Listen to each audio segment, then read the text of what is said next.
Les BRICS face à l'Algérie, une rédemption diplomatique déguisée. Le récent sommet de Kazan vient de bouleverser l'échiquier géopolitique avec l'attribution à l'Algérie du statut inédit de membre partenaire des BRICS. Cette décision, survenant moins d'un an après le rejet de sa candidature comme membre à part entière, soulève des interrogations sur les réelles motivations du bloc économique.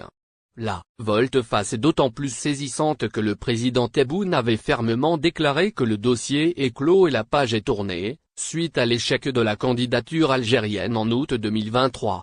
Une position qui reflétait alors l'amertume d'un pays conscient de son poids stratégique, détenteur du troisième PIB d'Afrique et d'une position géographique cruciale entre Europe et Afrique. L'invention de ce nouveau statut ressemble fort à une manœuvre diplomatique calculée.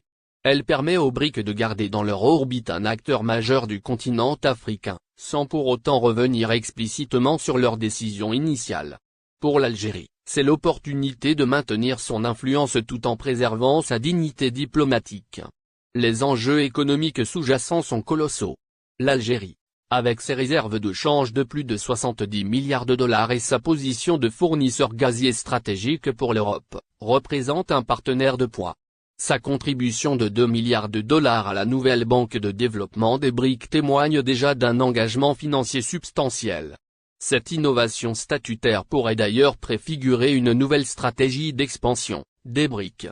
En créant une architecture à plusieurs niveaux, le groupe s'offre la possibilité d'intégrer progressivement de nouvelles économies sans diluer son influence.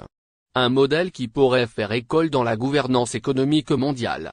La Chine et la Russie, principaux moteurs des BRICS, trouvent particulièrement leur compte dans ce rapprochement. Pékin, qui entretient déjà un partenariat stratégique global avec Alger, le plus haut niveau de coopération accordé par les autorités chinoises, renforce ainsi son influence en Méditerranée.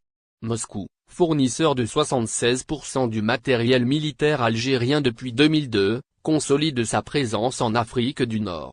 En définitive, ne peut-on pas voir ce statut de membre partenaire comme une solution élégante à une erreur d'appréciation initiale des BRICS? Cette formule permet en effet de corriger le tir sans perdre la face, tout en ouvrant la voie à une possible intégration complète de l'Algérie à terme.